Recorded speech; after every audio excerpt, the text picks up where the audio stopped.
उसने धीरे से मान को साइड किया और फिर से हेडरेस्ट से टीक कर बैठ गई। उसे अब नींद नहीं आ रही थी, कानों मालिनी की बातें गूंज रही थी। बेचैनी से अपने मन को भटकाने के लिए वह अपना लैपटॉप और फ़ोन लेकर बेड पर ही हेडरेस्ट से टीक कर फिर से बैठ गई। लैपटॉप खोली तो उसे दिखा काफ़ी मेल आया हुआ। उसे वो मेल्स चेक करने लगी। कुछ मेल्स चेक करते वक्त उसे एक ऐसा मेल दिखा जिसकी उसे उम्मीद नहीं थी। वो मेल को पढ़ने के बाद वह कुछ सोचने लगी। काफ़ी वक्त तक काफ़ी चीज़ों को सोचने के बाद उसने एक कॉल किया। दूसरी तरफ जिसने भी फ़ोन उठा के हेलो कहा, सामने जो भी था शिवांगी उससे बोली कहा हो। दूसरी तरफ से आंसर के बाद आए शिवांगी बोली मुझ पर भरोसा है। तो सामने से फिर से कुछ जवाब आया। शिवांगी बोली ठीक है, इससे आगे मुझे कुछ मत पूछना, जो मैं बोलूँ सिर्फ इस बात को फॉलो करना, वही काम करना। इतना बोलते ही शिवांगी फ़ोन रख दी और मान की तरफ देखकर बोली सॉरी मान, आई नो मैं गलत कर रही हूँ और बहुत ज़्यादा गलत करती हूँ, पर मुझे ये करना ही होगा। मुझे पता है तुम मुझसे गुस्सा हो जाओगे, प्लीज़ हो सके तो मुझे माफ़ कर देना। सुबह का वक्त, मान का फार्म हाउस, धूप की तेज रोशनी से मान की आंखें खुली। देखा तो खिड़की से काफी तेज धूप आ रही थी। वो उठकर बैठ गया और सर पे हाथ रखकर दबाने लगा और बोला, उफ, ये मेरा सर इतना ज्यादा क्यों दुख रहा है? ऐसा लग रहा है जैसे कोई हथौड़ी से वार कर रहा हो। और ये आज धूप सुबह सुबह इतनी तेज क्यों है? उसने आसपास नजर दौड़ाई तो पास में ही नाइट स्टैंड पर एक पानी का गिलास और 2 टेबलेट पड़ा हुआ था और साथ में एक चीट भी। उसने उसे चीट को उठाया तो उसमें लिखा हुआ था, आई नो मान, आपका सर काफ़ी दर्द हो रहा होगा, रात को कुछ ज़्यादा ही पी लिया था आपने, इसलिए ये दवा खा लीजिए। और इस ग्लास में पानी नहीं, नींबू पानी है, उसे पी लीजिए, शायद आपको आराम मिले। मान वो दोनों गोलियां उठकर मुंह में रख लिया और नींबू पानी भी पी लिया। मन ही मन वो बोला, I like your sweet gesture Shivangi. वैसे कहाँ हो तुम शिवांगी? पिया तो तुमने भी था रात को, भले ही थोड़े से क्वांटिटी में, फिर भी नशा तो तुम्हें भी हुआ था। ब्लैंकेट साइड करके वह बेड से उठने गया तो उसे ब्लड पर ब्लडस्टन दिखा। उसे देखते ही उसकी आंखें बड़ी हो गई और वह बोला, what the hell is this? क्या कल हम दोनों के बीच कुछ हुआ था? मुझे कुछ याद क्यों नहीं आ रहा है? बोलते हुए वो अपने सर पर हाथ रख लिया और याद करने की कोशिश करने लगा रात को हुआ क्या था। कोशिश करने पर उसे इतना याद आ गया कि वो दोनों रात को गार्डन में थे जहां वो और शिवांगी एक दूसरे को बहुत पैशनेटली किस कर रहे थे। सर पर हाथ घुमाते हुए उसने हाथ को अपने चेहरे पर रख लिया और बोला, बहुत बड़ी गलती हो गई शायद मुझसे। कैसे हो गया इतना कुछ? शिवांगी इस वजह से मुझसे नाराज ना हो जाए, मुझे उससे बात करनी होगी। इतना बोलकर वह रूम से नीचे उतरने गया तो उसे ध्यान आया कि वह इस वक्त किस हालत में है। वह अपने आप को देखा तो इस वक्त वह सिर्फ एक बॉक्सर पहने हुए खड़ा था। वो वहां से सीधा वॉशरूम में चला गया। मिरर के सामने खड़ा हुआ तो उसने देखा उसके सीने में और नेक पर काफी लव बाइट के निशान थे। वो टर्न होके देखा तो पीठ पर और कंधे पर नाखूनों के खरोचने निशान था। उन बाइट मार्क्स और खरोचे देखकर उसके होंठों पे एक हल्की सी मुस्कान आ गई। मान मिरर में देखते हुए बोला, इन निशानों को देखकर ऐसा लग रहा है जैसे मैं तुम्हारे साथ कोई जबरदस्ती तो की नहीं है, मतलब जो भी हुआ हम दोनों के बीच वो हम दोनों की कंसेंट से हुआ है। बोलते हुए उसके होठों पे एक हल्की सी स्माइल थी। मुझे अब तक गिल्टी फील हो रहा था कि कहीं मैंने तुम्हारे कुछ गलत तो नहीं कर दिया, पर अब ऐसा लग रहा है मुझे शायद गलतफहमी हो गई थी। हम दोनों एक दूसरे से प्यार करते हैं तो ये सब चीज़ें इतनी बड़ी मैटर नहीं करती। मुझे अब नीचे जाकर तुमसे जल्द से जल्द बात करनी है और यह सारी बातें क्लियर करनी है शिवांगी। वो फ्रेश होकर बाहर आया और क्लोजेट में चला गया। बाहर आया तो वह इस वक्त black pant, black T shirt, ऊपर ब्लैक जैकेट और नीचे ब्लैक शूज पहने हुआ था। इस वक्त वह कुछ अलग ही लुक दे रहा था, पर वह बहुत खुश था। वह जल्दी से नीचे चला गया और चारों तरफ शिवांगी को ढूंढने लगा, पर पता नहीं शिवांगी उसे कहीं मिल ही नहीं रही थी। ऊपर तो वह रूम में भी थी नहीं और नीचे भी जब आया तो हाल में भी वह कहीं भी नहीं थी। उसने किचन में जाकर देखा तो वह भी खाली था, तो उसने सोचा शायद शिवांगी गार्डन में हो, क्योंकि उसे गार्डन बहुत पसंद थी। वह गार्डन में जाकर देखा तो दूर एक बड़े से पेड़ के छांव में एक टेबल लगा हुआ था। उसे टेबल के ऊपर वास्क में बहुत खूबसूरत फूल भी रखे हुए थे और कुछ प्लेट्स भी। वो वहाँ ये सब देखकर खुश हो गया और बोला, अच्छा तुम मुझे सरप्राइज देने की कोशिश कर रही हो, ये भी ठीक है, पर तुम कहाँ हो शिवांगी? तुम्हें भी तो सामने आना चाहिए। वह टेबल के नज़दीक गया तो उसने देखा उसका फेवरेट नाश्ता उसे टेबल पर रखा हुआ था। ग्लास में जूस, ब्लैक कॉफ़ी, ग्रीन सलाद और पास्ता। ये सारी वो चीज़ें थी जो मन हर सुबह अपने ब्रेकफास्ट में लेता था और शिवांगी को ये सारी चीज़ें बहुत अच्छे से पता थी। मन इधर उधर देखते हुए जोर से आवाज़ लगाकर बोला, देखो शिवांगी, मुझे पता है तुम यहीं कहीं हो और छुप कर देख रही हो। अगर ऐसा है तो सुनो, मुझे तुम्हारी सरप्राइज बहुत पसंद आया, ये सच में बहुत खूबसूरत है। अब तुम भी सामने आ जाओ, मुझे तुमसे बात करनी है। बहुत सी चीज़ है तुमसे क्लियर करनी है शिवांगी, मैं नहीं चाहता हम दोनों के बीच कुछ गलतफहमी रहे। अब तो बाहर आ जाओ। काफ़ी आवाज़ देने के बाद भी जब शिवांगी बाहर नहीं आए तो मान के धड़कन एक बार फिर से बढ़ने लगी। उसने फिर से एक बार बोला, देखो शिवानी, अगर तुम मुझे शर्मा रही हो तो तुम्हें शर्माने की कोई ज़रूरत नहीं है। आई नो तुम्हें क्या फील हो रहा होगा, पर हम दोनों एक दूसरे से प्यार करते हैं तो ये सब ज़्यादा सोचने की ज़रूरत नहीं है। हम जल्दी से सामने आ जाओ ना please, I वांना hug you and किस यू टू। वो टेबल के पास खड़े होकर ही शिवांगी का इंतजार कर रहा था, पर काफी वक्त बाद भी है शिवांगी बाहर नहीं आए तो मान को अब बेचैनी होने लगा। उसने शायद पहले कभी ऐसा फील नहीं किया था। मान, मुझे ऐसा क्यों लग रहा है, कहीं कुछ तो गलत हो रहा है। कहाँ हो तुम शिवांगी? अगर यह मजाक है तो प्लीज ऐसी मजाक मत करो मेरे साथ, मैं सह नहीं पाऊंगा। बोलते हैं वो इधर उधर देखने लगा। अपना गला सूखता हुआ महसूस हुआ तो वह पानी लेने के लिए टेबल की तरफ देखा तो टेबल पर उसे लेटर जैसे कुछ दिखाई दिया जो वास के नीचे रखा हुआ था। उसने वो लेटर को उठकर पढ़ना शुरू किया तो धीरे धीरे उसकी वो नीली आंखें लाल होने लगी, उसके हाथों की मुट्ठी कस गई और माथे की नसें उभर के दिखने लगी। ऐसा लग रहा था कि बस वो गुस्से से अब फट पड़ेगा। उसने उसे लेटर को हाथों में कसते हुए बोला, ये तुमने ठीक नहीं किया शिवांगी, बहुत गलत किया, बहुत गलत। I had already told you that I hate lies, yet you cheated on me. Pray to your God that you never come in front of me again. If ever you come in front of me then that day will be yours worst day.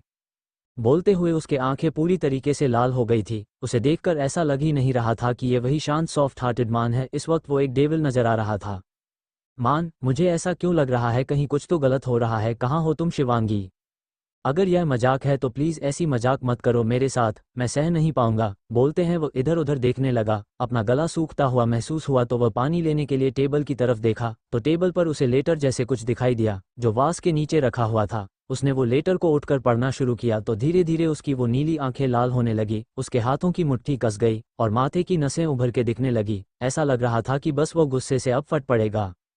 उसने उसे letter को हाथों में कसते हुए बोला, ये तुमने ठीक नहीं किया शिवांगी, बहुत गलत किया, बहुत गलत। I had already told you that I hate lies, yet you cheated on me. Pray to your God that you never come in front of me again. If ever you come in front of me then that day will be yours worst day.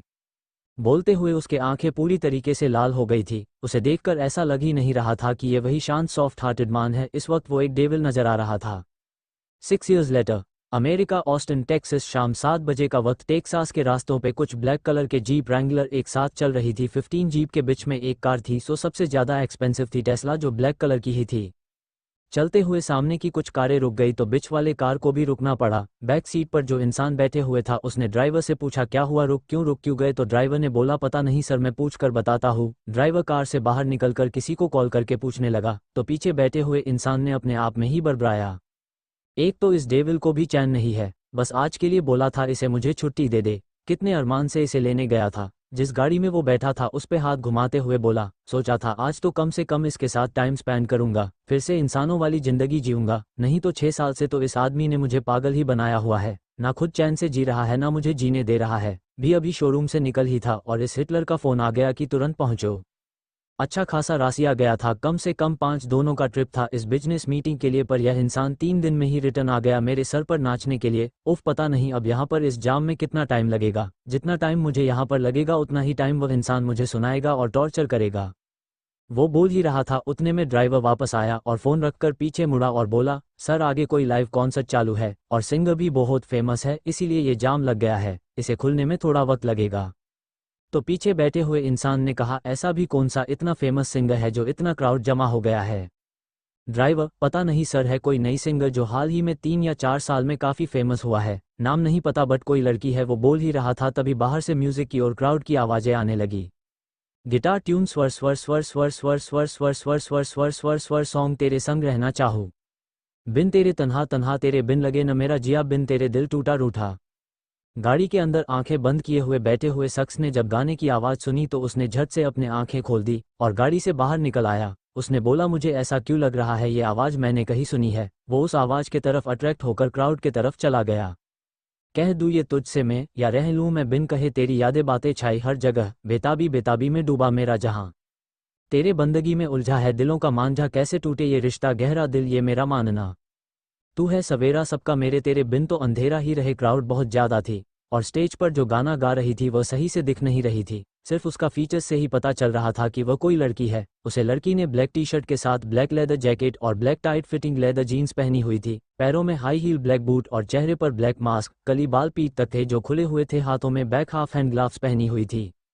तू है मेरा खुदा, कैसे करूं जुदा, तू रोशनी मेरी, सितारा मेरा, हमरा ही कैसे बने हैं जो ये फासले, साथ हम कैसे चले, रूठे हैं ये रास्ते। चारों तरफ उसके गानों के शोर हो रहे थे। वह शख्स और अंदर जाने गया तो पीछे से बॉडीगार्ड्स ने जाकर उसको घेर लिया और बोला, सर हम आपको और अंदर नहीं जाने दे सकते, बॉस को पता चल गया तो हमें जिंदा नहीं छोड़ेंगे, अगर आपको कुछ हो गया तो। तेरी बंदगी में उलझा है दिलों का मांझा, कैसे टूटे ये रिश्ता गहरा दिल ये मेरा मानना। तू है सवेरा सबका मेरे, तेरे बिन तो अंधेरा ही रहे। हो हो ओहो ओहो। सॉन्ग क्रेडिट के वाईवाईएस। कहानी को पढ़ते हुए ये गाना सुनना और ज़्यादा अच्छा लगेगा। वो शख्स गार्ड के बात सुनकर चीड़ गया और वापस आकर अपने कार में बैठ गया और बोला, यह इनका बॉस तो जैसे मेरा सर पर हमेशा तांडव करते रहता है। पता नहीं प्रॉब्लम क्या है इसकी, इनके बॉस बने रहना है तो बने रहे, मैंने कब मना किया, पर मेरा तो दोस्त है ना, मुझसे भी इतना रूड तरीके से क्यों पेश आता है समझ में नहीं आता। पता नहीं इसको हुआ क्या है, इन 6 सालों में जैसे बदल सा गया है पूरा, हर वो चीज़ करने लग गया है जो पहले कभी नहीं करता था। भले ही वो पहले भी माफिया वर्ल्ड का किंग था, पर तभी भी दिल था उसके पास, पर अब तो जैसे हो उसके पास दिल ही नहीं है। बेदिल बेरहम हो गया है वो, और क्रूएल और ज़्यादा खतरनाक बन गया है। वह गाना खत्म होकर दूसरा गाना शुरू हुआ तो उसका ध्यान फिर से भटक कर गाने की तरफ हो गया। Let me feel you, it's been about a month and 20 days. And we're going round and round playing silly games. Now you are saying, slow it down, not right now, then you wink at me and walk away. ये क्या किया, मैं बेताब हो गया, hold on, don't go, तेरे बिना मुझे नहीं जीना। क्या यही प्यार है। कुछ ही देर में एक बॉडीगार्ड आया और गाड़ी के विंडो को टैप किया। ड्राइवर ने विंडो खोला तो उसे बॉडीगार्ड ने बोला, जाम कम करवाने की कोशिश की है, गाड़ियां फटाफट निकालने पड़ेगी, चलो। ड्राइवर ने ओके बोलकर कार स्टार्ट किया और वो लोग उसे जाम से निकलने लगे। राइड इट, बन जाओ तुम, राइड इट मेरे सनम, राइड इट, कैसे हुआ, राइड इट, दिल खो गया। राइड इट, बन जाओ तुम, राइड इट मेरे सनम, राइड इट, कैसे हुआ, राइड इट, दिल खो गया। Movida was the club on the Saturday, you acting like a diva saying you don't wanna pay. It's gotta be ya feisty style, raised ear or IECY, bro. I love it when you look at me that way now, W or IECY, re-in, you order a mojito at the bar. You reapply lippy, cause it came off on the glass. The DJ plays your favorite song, Kanye's on now, ya beckoning for me to dance. गाड़ी इस वक्त stage के एकदम नज़दीक से निकल रही थी। वह शख्स स्टेज की तरफ देखा तो वह लड़की देखी जो सिंग कर रही थी। क्रॉप टॉप और क्रॉप जैकेट और लोएस्ट जीन्स के वजह से उसे लड़की का बैक और कमर दिख रही थी। यह क्या हुआ, मैं बेताब हो गया, होल्ड ऑन, डोंट गो, तेरे बिना मुझे नहीं जीना, क्या यही प्यार है। राइड इट, बन जाओ तुम, राइड इट मेरे सनम, राइड इट, कैसे हुआ, राइड इट, दिल खो गया। राइड इट, बन जाओ तुम, राइड इट मेरे सनम, राइड इट, कैसे हुआ, राइड इट, दिल खो गया। Let me feel you. Everything was right until her phone began to ring. She takes it to the corner, that's when I start wondering. I can hear her shouting, banging fists against the door, yelling, yo, it's over, I can't take it anymore. Then I walk away and act all nonchalant and chill.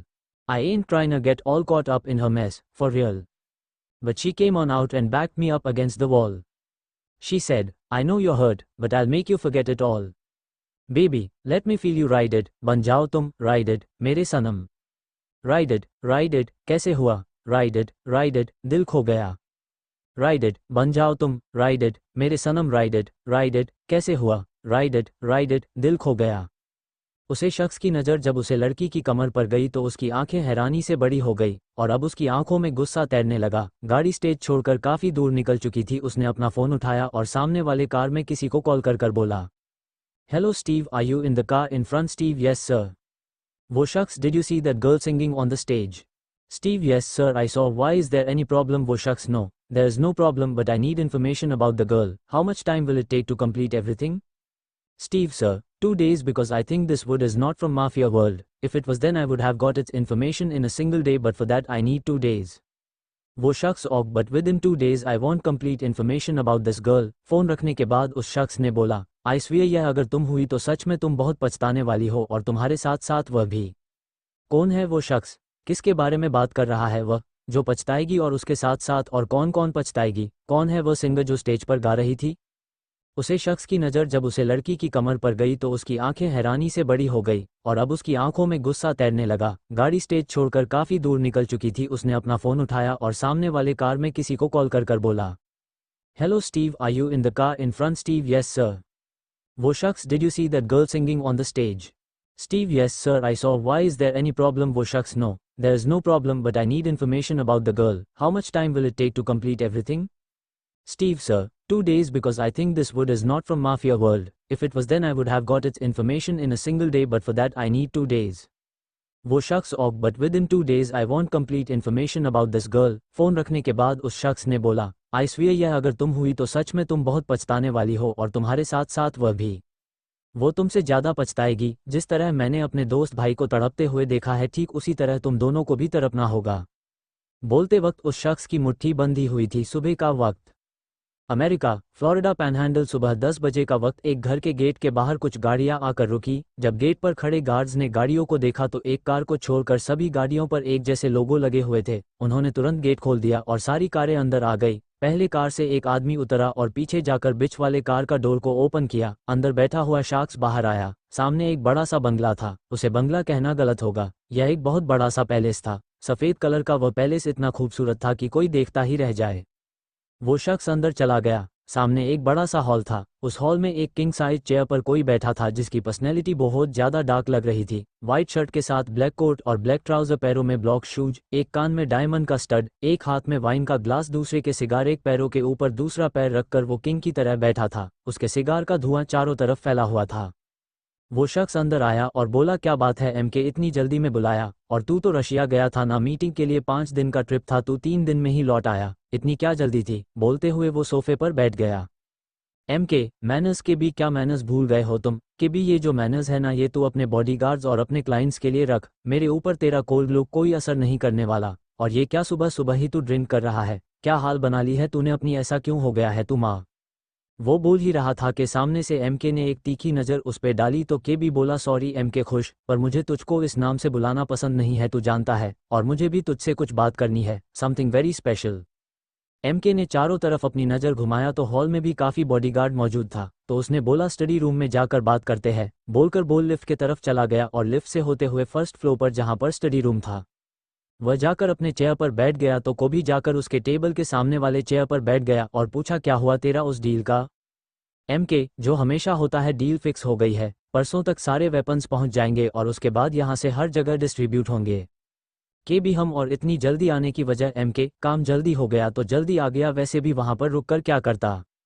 के भी, और क्या करता, थोड़ा enjoy करता है। वैसे भी तेरा वो जो रशियन बिजनेस पार्टनर की बेटी है वह तो तेरे ऊपर पूरी फिदा है, बहुत चांस देती है तेरे को, तो चांस उठा लेता और थोड़ा मजे करके आता। वैसे भी तो यहाँ पर करता है क्या है तू, सुबह और शाम सिर्फ काम, तेरे लाइफ में ना तो कोई मजे है ना कुछ। एमके, ये सारे मजे तो अपने लिए रख, मुझे इन सब की कोई ज़रूरत नहीं, मैं अपने लाइफ में अकेला ही ठीक हूँ।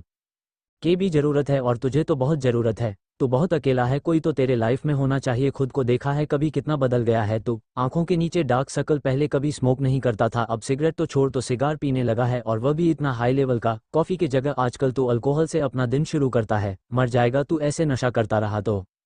एमके, ना मुझे कोई चाहिए ना मेरे लाइफ में किसी की ज़रूरत है। बोलते हुए अब वो थोड़ा रूड होने लगा था तो के भी बोला, मान मेरी बात तो सुन। जी हाँ, ये दोनों शख्स और कोई नहीं, मान और कबीर ही था। आप लोग एमके इस नाम को तो जानते ही होंगे, याद नहीं आया तो नैना वाला पार्ट पढ़ लेना। यह इलीगल बिजनेस माफिया, ये सब के पीछे भी बहुत बड़ी कहानी है और बहुत पुरानी भी है। सारे पत्ते खुलेंगे धीरे धीरे, तब तक कहानी पढ़ते रहिए। मान, मुझे कुछ नहीं सुनना है कबीर, जिसको लाइफ में चाहा था वह नहीं मिला और अब मुझे कोई चाहिए भी नहीं, किसी की ज़रूरत नहीं है मुझे, मैं खुश हूँ, अपने आप में हूँ, अपने खुद के साथ। कबीर, पर ऐसा कब तक चलेगा? मान, तू क्या था और क्या हो गया है? मुझे पता था ये सब बिजनेस, ये डेविल किंग की डेविलनेस, ये सब तो तेरे अंदर पहले भी था। पहले भी तो तू ये बिजनेस करता था, पर इतना क्रूएल तो नहीं था तू पहले। तेरे अंदर दिल था, अब तो ऐसा लगता है तुझे देखकर तेरे अंदर वह दिल ही नहीं। मान, हाँ नहीं है मेरे अंदर कोई दिल, मार दिया मैंने उसे दिल को, और अब जो है तेरे सामने है वह एक खोखला इंसान है जो सबको मौत देना जानता है, जो मौत का सौदागर है बस। ये बोलकर वो स्टडी रूम से निकलने लगा। जब पीछे से कबीर बोला, मान, मैंने उन दोनों में से आज किसी को देखा और I am very much sure यह वही दोनों में से एक है। उसके बातों को सुनकर मान टन हुआ और गुस्से से उसे देखने लगा। उसकी आंखें अभी गुस्से से लाल हो चुकी थी, हाथों की मुठियां भी कर चुकी थी उसकी। वो बोला, are you sure it's one of those two, aren't you? Kabir, मैं बिल्कुल श्योर हूँ, यह वही है, और मैंने पता लगाने के लिए बोल भी दिया है। कबीर की बातों को सुनकर मान वहां पर रुका नहीं, वो आगे चला गया और वापस से लिफ्ट की तरफ गया। लिफ्ट में घुसते ही वो 3rd फ्लोर का बटन दबाया और अपने आंखों को बंद किए हुए बोला, शिवांगी, अगर तुम मुझे सच में मेरे सामने आ गए तो मुझे भी नहीं पता अब मैं तुम्हारे साथ क्या करूंगा। 6 साल से मैं आग अपने सीने में ले जिए जा रहा हूं और अब इस आग में शिवांगी तुम जलोगो। क्या है मान का पास्ट? क्यों है वो माफिया वर्ल्ड में? कहाँ है मुक्ति और शिवांगी? क्या करेगा मान जब शिवांगी उसके सामने आएगी? जाने के लिए पड़ते रहे। मान, हाँ नहीं है मेरे अंदर कोई दिल, मार दिया मैंने उसे दिल को, और अब जो है तेरे सामने है वह एक खोखला इंसान है जो सबको मौत देना जानता है, जो मौत का सौदागर है बस। ये बोलकर वो स्टडी रूम से निकलने लगा। तब पीछे से कबीर बोला, मान मैंने उन दोनों में से आज किसी को देखा और I am very much sure यह वही दोनों में से एक है। उसके बातों को सुनकर मान टन हुआ और गुस्से से उसे देखने लगा। उसकी आंखें अभी गुस्से से लाल हो चुकी थी, हाथों की मुठियां भी कर चुकी थी उसकी। वो बोला, are you sure it's one of those two, aren't you? Kabir, मैं बिल्कुल श्योर हूँ यह वही है और मैंने पता लगाने के लिए बोल भी दिया है। कबीर की बातों को सुनकर मान वहां पर रुका नहीं, वह आगे चला गया और वापस से लिफ्ट की तरफ गया। लिफ्ट में घुसते ही वो 3rd फ्लोर का बटन दबाया और अपने आंखों को बंद किए हुए बोला, शिवांगी अगर तुम मुझे सच में मेरे सामने आ गए तो मुझे भी नहीं पता अब मैं तुम्हारे साथ क्या करूंगा। 6 साल से मैं आग अपने सीने में लिए जिए जा रहा हूं और अब इस आग में शिवांगी तुम जलोगी। लिफ्ट 3rd फ्लोर के एक कमरे में खुला, उसे फ्लोर पर कोई दूसरा रूम था ही नहीं। वो 3rd फ्लोर पूरी तरीके से एक रूम ही था। मान रूम के अंदर इंटर हुआ तो रूम अपने आप लॉक हो गया। ये बहुत बड़ा रूम था, इस रूम का थीम पूरा ग्रे कलर में था। बड़े बड़े कांच के विंडो पर ब्लैक और ग्रे मिक्स पर्दे लगे हुए थे। जरूरत भर का कुछ फर्नीचर, बीच में किंग साइज बेड जिसका बेडशीट से लेकर ब्लैंकेट तक मखमली ब्लैक कलर के थे, और उसके बगल में ही नाइट स्टैंड। थोड़ी सी दूरी में एक किंग साइज सोफा रखा हुआ था और उसके थोड़ी दूरी पर एक ड्रेसिंग टेबल और सिटिंग टेबल। दोनों तरफ रूम के 2 दरवाजे थे, शायद दोनों तरफ और कुछ रूम भी होंगे। सामने से एक साइड पूरा ग्लास का था जहां से बाहर देखने पर पता चल रहा था बाहर एक बहुत बड़ा बालकनी के साथ बड़ी सी स्विमिंग पूल भी था। मान रूम में आने के बाद एक साइड चल गया, उस साइड में एक डोर था। उसने डोर के साइड में एक बटन प्रेस किया तो वह डोर खुल गया। अंदर गया तो वह एक बार जैसा था, हर तरीके का वाइन और ड्रिंक वहां पर रखे हुए थे। मान एक वाइन का बोतल वहां से उठाया और बाहर निकाल के वह बालकनी की तरफ चला गया। एक हाथ में सिगार और दूसरे हाथ में बोतल खोलकर उसने अपने मुंह से लगा लिया और एक ही साथ में पूरा आधा बोतल पी गया।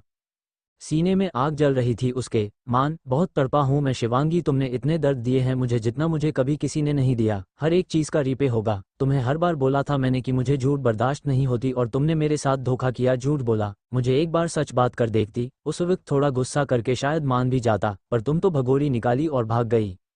दूसरी तरफ अमेरिका, मैनहट्टन सिटी, सुबह 6 बजे का वक्त। 50 फ्लोर के बिल्डिंग के ऊपर वाले पेंट हाउस के एक रूम में एक लड़की गिटार बजा रही थी। आवाज इतनी ज्यादा थी कि बगल वाली रूम में एक लड़की सो रही थी, उसने अपने कानों के ऊपर तकिया रख लिया। आवाज इतनी ज्यादा थी कि उससे सोते नहीं बन पाया तो वह उठकर बाहर निकाल आए।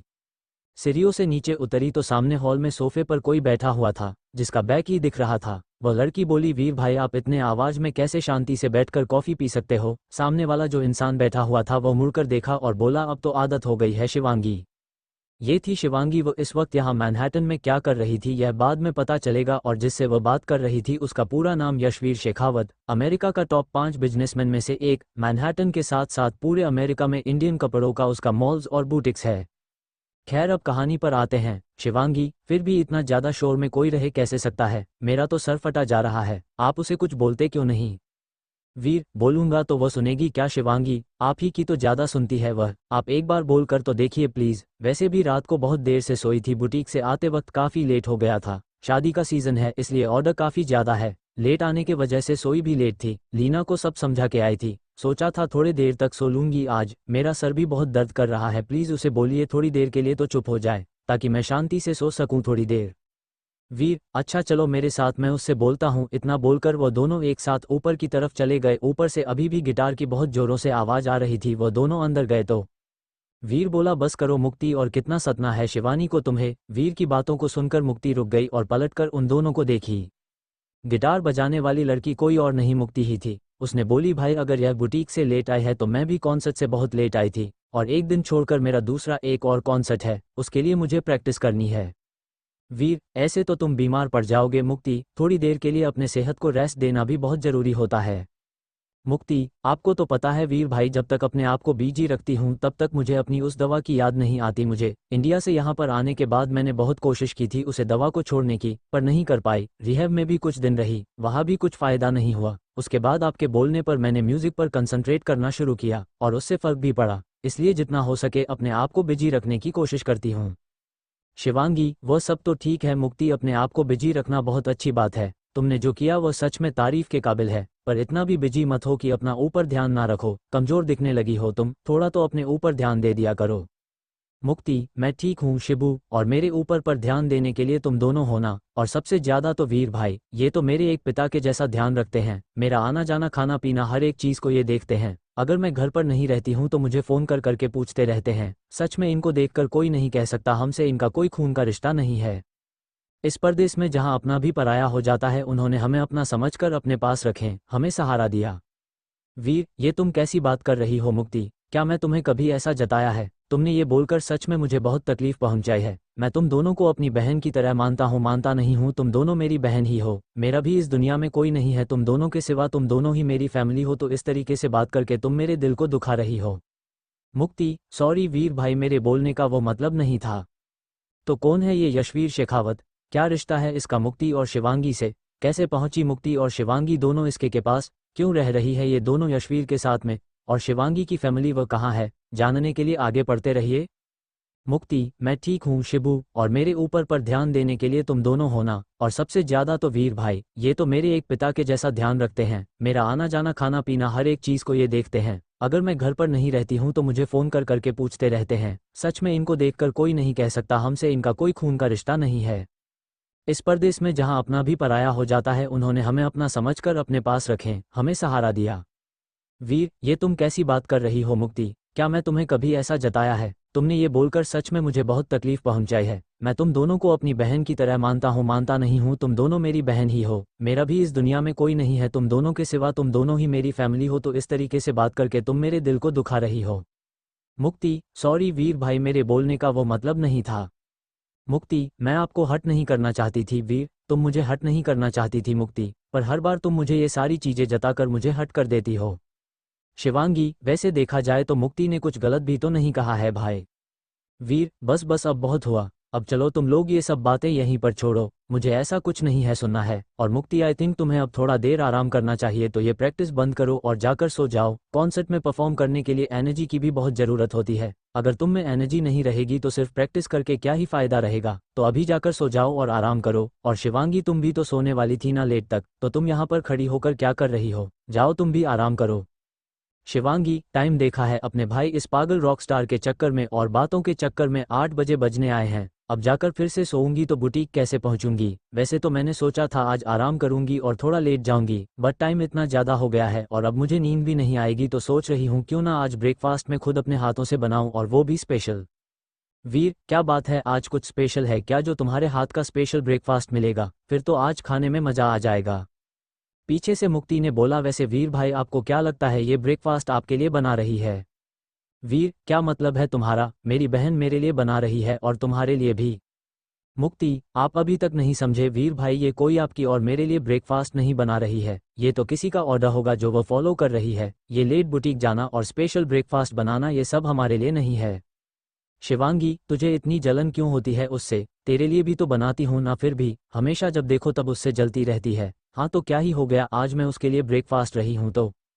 मुक्ति, जलू नहीं तो और क्या करूँ, उसने मेरा जगह जो ले लिया है। पहले तू सिर्फ मेरे लिए ये सारी चीज़ किया करती थी और अब उस प्रिंस लिए करती हैं। वीर, बस बस अब तुम दोनों झगड़ने मत लग जाना। वैसे शिवांगी, जिसके लिए तुम ये ब्रेकफास्ट ये सब बनाने वाली हो, वो नवाब साहब उठ भी गया है या नहीं? शिवांगी, मैं जा ही रही थी भाई, उसको उठाने के लिए ये सब बातें कर रहे थे तो पीछे किसी की आवाज़ आए। किचन ने मुझे याद दिया तो बांदा हुजूर है मुक्ति, वो हुजूर नहीं हाजिर है होता है। लड़का वॉटेवर मुक्ति को पूरी तरह इग्नोर करते हुए और शिवांगी को देखते हुए बोला, कोई मेरे बारे में बहुत ज़्यादा बातें कर रहा है एंजल। मुक्ति, आ गए नवाबजादे, अब तो सारे पैम्परिंग और प्यार इसी के लिए होगी। शिवांगी, बस करो मुक्ति, तुम फिर से शुरू हो गई। मुफ्ती ने शिवानी की बातें सुनी तो अपना मुंह बना लिया। पीछे खड़े लड़के ने बोला, छोड़ो ना एंजल, इन लोगों को ये तो है ही ऐसे जलते हैं मुझसे, क्योंकि तुम सबसे ज़्यादा इन दोनों से भी ज़्यादा प्यार मुझसे जो करती हो। वीर, एक मिनट लड़के, ये तुम्हारी और मुक्ति की लड़ाई के बीच में मैं कहाँ से आ गया? मैंने तो कुछ बोला ही नहीं। लड़का, स्टॉप कॉलिंग मी लड़का, my name is Prince Shekhawat okay, तो इस तरह आप मेरा इंसल्ट नहीं कर सकते। मुक्ति, ओहो हो देखो तो पिद्दी को, इतना सा 1.5 फुट का तो है और इतनी सी बात से इसका इंसल्ट हो रहा है। प्रिंस, स्टॉप कॉलिंग मी पिड्डी ऑक, बलना मैं भी आपको आपके सारे फेनस के और सबके सामने बुई बुलाऊंगा ऑक। मुक्ति, हे डोंट कॉल मी बुई ऑक, I don't like, seriously Bui EWWWW I don't like. Shivangi को दोनों तरफ से बातें बढ़ते हुए देखी तो वह जोर से चिल्लाई, stop it both of you. उसके आवाज़ को सुनकर दोनों चुप हो गए। वीर, बस एक तुम ही हो शिवांगी जो इन दोनों को चुप करा सकती हो, और ये दोनों भी सिर्फ तुम्हारे ही सुनते हैं, मेरे तो बस के नहीं है ये दोनों। वैसे एक बात तो मुक्ति ने सही कही है, तुमने इसको बहुत ज़्यादा पैम्पर कर दिया है, इसीलिए अब ये तुम्हें छोड़कर किसी की भी बात नहीं सुनता। शिवांगी, बस करिए वीर भाई, अब आप कुछ नहीं बोलेंगे मेरे प्रिंस के बारे में? मुझे तो समझ नहीं आता कोई एक 5 साल की छोटे बच्चों से इतना कैसे जल सकता है। वीर अपने आंखों को बड़े करते हुए बोला, लाइक सीरियसली शिवांगी, मैं क्यों जलूंगा इससे? शिवांगी, बस बस मुझे और कुछ नहीं सुनना। प्रिंस, क्या तुम फ्रेशनअप हो गए थे? प्रिंस, नहीं एंजल, मैं अभी सोकर उठा और आप लोगों के आवाज़ से बाहर आ गया था। शिवांगी, ओके प्रिंस, तो तुम अब खुद जाकर फ्रेश हो जाओगे या मैं आऊं तुम्हारी मदद के लिए? Prince, no angel, I am a big boy now, तो मैं खुद फ्रेश हो सकता हूँ। ओक, मैं जा रहा हूँ फ्रेश होने, और आप आज मेरे फेवरेट ब्रेकफास्ट बना देना, आपने कल मुझे प्रॉमिस किया था। शिवांगी, ओके तुम फ्रेश हो जाओ, तब तक मैं तुम्हारी फेवरेट वाला व्हाइट सॉस पास्ता बना देती हूँ। और आप वीर भाई, आप क्या खाएंगे? वीर, जो भी तुम बना दो। शिवांगी, तुम तो हर चीज़ अच्छा बनाती हो, वैसे मुझे आज पराठे खाने का बहुत मन था, तो अगर वो मिल जाता तो मज़ा आ जाता। शिवांगी, तो सीधे सीधे क्यों नहीं बताते आपको पराठे खाने हैं, क्यों घुमा फिरा कर बोलना जरूरी था? वीर, तो क्या करूँ, तुम कभी कभी तो खाना बनाती हो, बाकी दिन तो हिटलर बनके वही डाइट वाला खाना खाने पर मजबूर करती हो। शिवांगी, तो क्या करूँ भाई, पिछले महीने में ही आपको हाई कोलेस्ट्रॉल की तकलीफ हुई थी, फिर भी आप है कि आपको तेल मसाले वाले खाने होते हैं। अब किसी को तो शक्ति दिखानी पड़ेगी ना। अब आप भी जाए और तैयार हो जाए ऑफिस के लिए। और मुक्ति, तुम? मुक्ति, नहीं भाई, मैं तो सोने वाली हूँ, मैं तो चली अब सोने। सब अपने अपने दिशाओं में चले गए तो शिवांगी किचन की तरफ चली गई ब्रेकफास्ट बनाने के लिए। कौन है ये बच्चा प्रिंस? क्या रिश्ता है इसका शिवांगी से? शिवांगी, ओके तुम फ्रेश हो जाओ, तब तक मैं तुम्हारी फेवरेट वाला व्हाइट सॉस पास्ता बना देती हूँ। और आप वीर भाई, आप क्या खाएंगे? वीर, जो भी तुम बना दो। शिवांगी, तुम तो हर चीज़ अच्छा बनाती हो, वैसे मुझे आज पराठे खाने का बहुत मन था, तो अगर वो मिल जाता तो मज़ा आ जाता। शिवांगी, तो सीधे सीधे क्यों नहीं बताते आपको पराठे खाने हैं, क्यों घुमा फिरा कर बोलना जरूरी था? वीर, तो क्या करूँ, तुम कभी कभी तो खाना बनाती हो, बाकी दिन तो हिटलर बनके वही डाइट वाला खाना खाने पर मजबूर करती हो।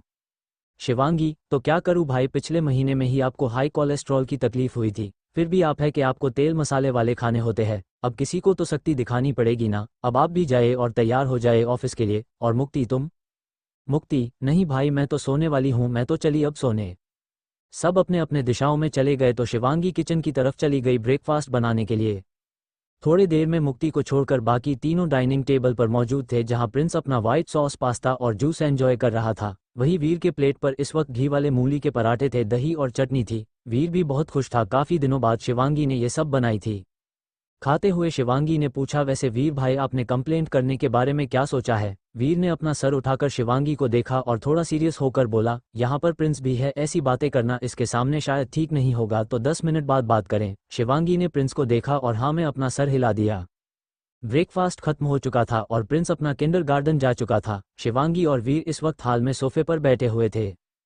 शिवांगी बोली, वीर भाई, अब तो डर लगने लगा है मुझे, वह कल भी मेरा पीछा कर रहा था। मैंने आपसे पहले भी बोला था कि हम पुलिस में चलते हैं, कंप्लेंट करते हैं, पर आपने बोला कि कोई फ़ायदा नहीं होगा, ऐसा क्यों है? वीर, क्योंकि शिवांगी, मैं जहां तक जानता हूं वह इंसान माफिया से रिलेटेड है, और यहां पर जो भी माफिया से रिलेटेड होता है उनकी कंप्लेंट पुलिस को करने से कोई फ़ायदा नहीं होता, क्योंकि पुलिस भी उनके सामने यहां पर झुकती है। शिवांगी, तो हम क्या करेंगे वीर भाई? अब मैं बहुत ज़्यादा परेशान हो चुकी हूँ, पहले फ़ोन फिर फुल फिर गिफ्ट, ऐसे ये सब तक तो सही था, अब वह मेरा पीछा करने लगा है। मैं अब थक चुकी हूँ और उस दिन को कोस रही हूँ जिस दिन मैं उसे इंसान से मिली थी। मैनहट्टन के एक बड़े से मॉल में शिवांगी का एक Indian bridal dress and designer suit और सलवार कमीज साड़ीज़ का बुटीक था। कुछ महीने पहले शिवांगी के शोरूम में एक इंसान आया जो टॉल डार्क हैंडसम था। उसे अपने इंडियन गर्लफ्रेंड के लिए कुछ कपड़े चाहिए थे। बुटीक में आने के बाद जब उसने शिवांगी को देखा तो शिवांगी के खूबसूरती पर फिदा हो गया। पहले पहले तो उसने जेंटलमैन बनके शिवांगी से दोस्ती का हाथ बढ़ाया। शिवांगी को वो इंसान पहले पहले मुलाकात में जेंटलमैन से लगी, पर धीरे धीरे उसकी असलियत सामने आया। वह थोड़ा साइको जैसा निकला, पता नहीं कहीं से तो उसने शिवांगी का फ़ोन नंबर निकाल लिया और धीरे धीरे कभी उसे फ़ोन पर, फिर कभी फूल देकर या तो कभी गिफ्ट देकर उसे तंग करने लगा। उसने कई बार शिवांग को प्रपोज भी किया, पर शिवांगी ने हर बार उसे मना कर दिया। पर अब हद होने लगी थी, क्योंकि वह इंसान अब फ़ोन पर धमकाने लगा था और अब शिवांगी का पीछा भी करने लगा था। वीर, अब एक ही रास्ता बचता है शिवांगी। शिवांगी, वह क्या वीर भाई?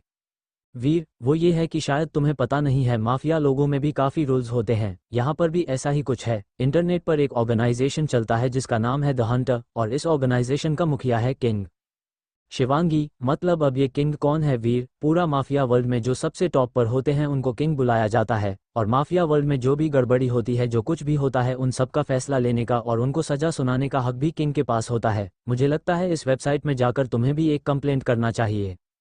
शिवांगी, ठीक है वीर भाई, अगर हम बोलते हैं तो मैं इस वेबसाइट पर जाकर अभी कंप्लेंट कर देती हूँ। बोलकर वह अपना लैपटॉप लेकर बैठ गई। उसने वेबसाइट ओपन किया और वहां पर अपनी कंप्लेंट लिख दी।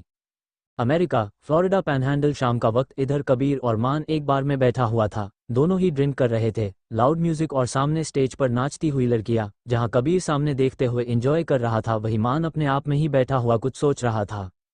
कबीर माँ बोलने गया तो मान अपनी लाल तीखी नज़र उठाकर कबीर की तरफ देखा। कबीर ने मान को अपने तरफ ऐसे देखते देखा तो बोला, सॉरी गलती हो गई। आई नो हम बाहर पब्लिक प्लेस में बैठे हैं, तो बोल क्या सोच रहा है? मान, जो कुछ भी सोच रहा हूँ वो तेरे मतलब का नहीं है। कबीर एम के I can understand what you are feeling right now. मान, नहीं तू नहीं समझ सकता, क्योंकि उसने तुझे डीच करके तुझे छोड़कर भाग नहीं गई थी। सिर्फ उसके दोस्त को देखकर तुझे इतना गुस्सा आ रहा था, तो सोच मुझे कितना गुस्सा आ रहा होगा और मैं क्या फील कर रहा होगा। कबीर, समझ सकता हूँ मान, क्योंकि इन 6 सालों में मैंने तुझे देखा है तड़पते हुए। पर मान, एक बार सोच, जिस हद तक तू शिवांगी से प्यार करता है, क्या तू उसे सच में सजा दे पाएगा? मान, कोई प्यार व्यार नहीं है अब मेरे दिल में उसके लिए। अब कोई प्यार नहीं है तो सिर्फ नफरत, और जिसने गलती की है उसे सजा भी मिलेगी। कबीर, अच्छा अब चल, बहुत पी चुका है तू और बहुत वक्त हो गया है, अब वापस चलना चाहिए। वह दोनों बाहर से निकले और कार में आकर बैठ गए। कबीर बोला, सुरेश जी कार को सीधा पैलेस की तरफ ले लीजिए। सुरेश जी ने कार स्टार्ट की और वो लोग पैलेस की तरफ निकल गए। पैलेस में पहुंचते हैं जहां कबीर अपने रूम में जाकर सो गया, वही मान स्टडी रूम के तरफ बढ़ गया। सुबह के 8 बजे काफ़ी टाइम तक मान को इंटरकॉम पे फ़ोन करने के बाद भी जब मान फ़ोन नहीं उठाया तो कबीर बोला, पक्का ये रूम में नहीं होगा, ये स्टडी रूम में ही होगा। तो अब जो बात है वो स्टडी रूम में जाकर ही होगी, और वह स्टडी रूम की तरफ चला गया। कबीर लिफ्ट से फर्स्ट फ्लोर पर आया और स्टडी रूम के तरफ चला गया। बेल बजने के बाद भी जब मान डोर ओपन नहीं किया तो उसने जोर से दरवाजे को धक्का लगाया। दरवाजा खुल गया तो कबीर अंदर चला गया। अंदर जाते ही उसने देखा चारों तरफ धुआं ही धुआं था। तभी उसकी नाक में जो स्मेल गई उससे उसकी आंखें बड़ी हो गई, और उसने अपनी आंखों को बड़ा करके बोला, मेरी जुआना। सामने से एक आवाज़ आई, मेरी जुआना, और साथ में थोड़ा हैश ऑल। कौन है वो इंसान जो शिवांगी को परेशान कर रहा है? क्या इस मेल का जवाब देगा किंग? क्या सजा मिलनी चाहिए शिवांगी को?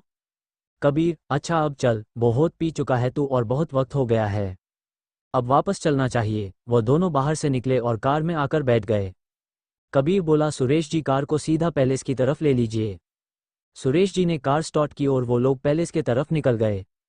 पैलेस में पहुंचते हैं जहां कबीर अपने रूम में जाकर सो गया, वही मान स्टडी रूम के तरफ बढ़ गया। सुबह के 8 बजे काफ़ी टाइम तक मान को इंटरकॉम पे फ़ोन करने के बाद भी जब मान फ़ोन नहीं उठाया तो कबीर बोला, पक्का ये रूम में नहीं होगा, ये स्टडी रूम में ही होगा। तो अब जो बात है वो स्टडी रूम में जाकर ही होगी, और वह स्टडी रूम की तरफ चला गया। कबीर लिफ्ट से फर्स्ट फ्लोर पर आया और स्टडी रूम के तरफ चला गया। बेल बजने के बाद भी जब मान डोर ओपन नहीं किया तो उसने जोर से दरवाजे को धक्का लगाया। दरवाजा खुल गया तो कबीर अंदर चला गया। अंदर जाते ही उसने देखा चारों तरफ धुआं ही धुआं था। तभी उसकी नाक में जो स्मेल गई उससे उसकी आंखें बड़ी हो गई, और उसने अपनी आंखों को बड़ा करके बोला, मेरी जुआना।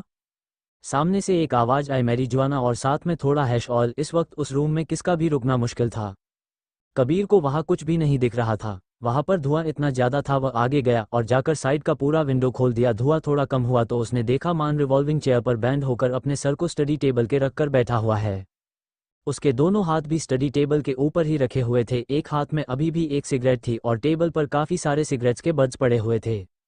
उसे देखकर ही समझ आ रहा था कि सारी रात उसने सोया नहीं है, बस सिगरेट पीते हुए ही सारी रात जगा है। कबीर, ये सब क्या है मान, तू सारी रात जागकर अब ड्रग्स लेने लगा है? तू तो ऐसा ना था, तू तो इन सब के खिलाफ हुआ करता था, और अब तू ऐसा मत कर मान खुद के साथ। मान यार, सुबह सुबह तू क्या यहाँ लेक्चर देने आया है? अगर ऐसा है तो मुझे तेरी लेक्चर में कोई इंटरेस्ट नहीं है। इस वक्त मेरा सर बहुत दर्द कर रहा है, तो बाहर जा और मेड से बोल मेरी ब्लैक कॉफ़ी भेज दे। कबीर, आया तो बहुत ज़रूरी काम से था, पर तेरी यह हालत देखकर लग नहीं रहा है कि तुझसे कोई काम की बात अभी करनी भी चाहिए, तो मैं जा रहा हूँ और तेरी ब्लैक कॉफ़ी भेज दूंगा। कबीर स्टडी रूम से बाहर जाने लगा तो पीछे से मान पूछा, मान ऐसा भी कौन सा जरूरी काम आ गया था जो तुझे सुबह सुबह यहाँ पर आना पड़ा? कबीर, सुबह सुबह सीरियसली मान, टाइम देखा है तूने, 8:30 बज चुके हैं। 10-15 बार इंटरकॉम पर फ़ोन कर चुका हूँ। जब तू वहाँ पर भी कॉल पिक नहीं किया तो फिर मुझे यहाँ आना पड़ा। और यहाँ आके देखा तो तुझे तो होश ही नहीं है मान, ऐसे भी क्या बात है जो तू इतना हाइपर हुआ जा रहा है सुबह सुबह। कबीर, एक कंप्लेंट आई है मान द हंटर पे मान, उसमें क्या बड़ी बात है, ऐसी हजारों कंप्लेंट रोज आती है हंटर पे कबीर, पर ये कंप्लेंट थोड़ी अलग है मान और शायद तेरे लिए बहुत स्पेशल भी होगा मान। क्या मतलब, मैं समझा नहीं, क्लियर करके बता Kabir. Same to same complaint दो अलग अलग मेल से आया है। एक नाम जिससे पहले वाली जो कंप्लेंट आई है वह किसी यशवीर सिंघानिया के तरफ से है। पता करने पर पता चला मैनहट्टन की बहुत बड़ी बिजनेसमैन है। और वो ही सेम कंप्लेंट एक और मेल से आई है। नाम सुनना चाहेगा मान? जल्दी बोल, क्यों इतना पहेलियां बुझा रहा है कबीर? पहेलियां इसलिए बुझा रहा हूं कि अगर इस मेल आईडी का नाम तुझे बताऊं तो शायद तेरी चढ़ी हुई सारा नशा उतर जाए मान। क्यों, मेरा नशा उतरने के लिए ये कोई नशे का एंटीडोट है क्या, जिसका नाम लेने से ही मेरा नशा उतर जाएगा? कबीर धीरे से बड़बड़ाया। हाँ, शायद यही तेरा एंटीडोट है, और अगर शायद वो एक बार आ गई तो तेरा सारा नशा खत्म हो जाए। मैं भी कैसा बात कर रहा हूँ, उसे यहाँ आना होता तो पहले कभी तेरी लाइफ से जाती ही नहीं, और तू इस हाल में होता ही नहीं मान। ये तू मुंह के अंदर बरबराना बंद कर और जो बोलने आया था वह बोल और निकल। कबीर, लियो मार्कोस वोल्कोफ, ये नाम तो तुझे याद ही होगा मान। अब क्या किया उस बास्टर्ड ने कबीर? शायद इस बार उसे अपना नया शिकार मिला है, और यह शिकार और कोई नहीं शिवांगी है मान, जो अब तक अपना चेहरा टेबल पर रखकर आंखें बंद करके ही बात कर रहा था। अचानक से उसने आंखें खोलकर सर उठाया और कबीर की तरफ घूरते हुए देखा।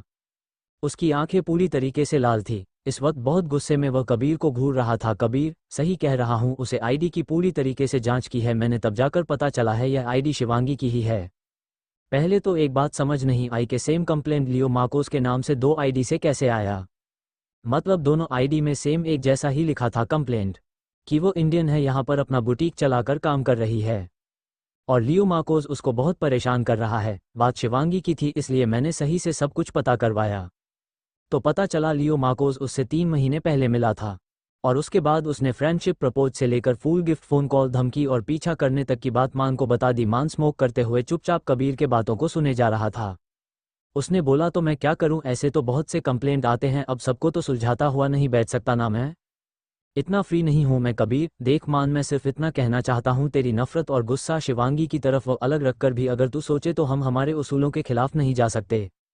हमने यह ऑर्गेनाइजेशन इसीलिए बनाई थी कि हम माफिया के भी कुछ उसूल होते हैं जिसे तोड़ा नहीं जा सकता, और इस मेल आईडी पर जो भी कंप्लेंट आता है तू पर्सनली सबको देखता है, इसलिए यह ईमेल आईडी बनाया गया था कि कोई भी माफिया अपना उसूलों से भटक कर अगर किसी के साथ गलत कर रहा है तो वह यहाँ पर जाकर अपना कंप्लेंट कर सकता है।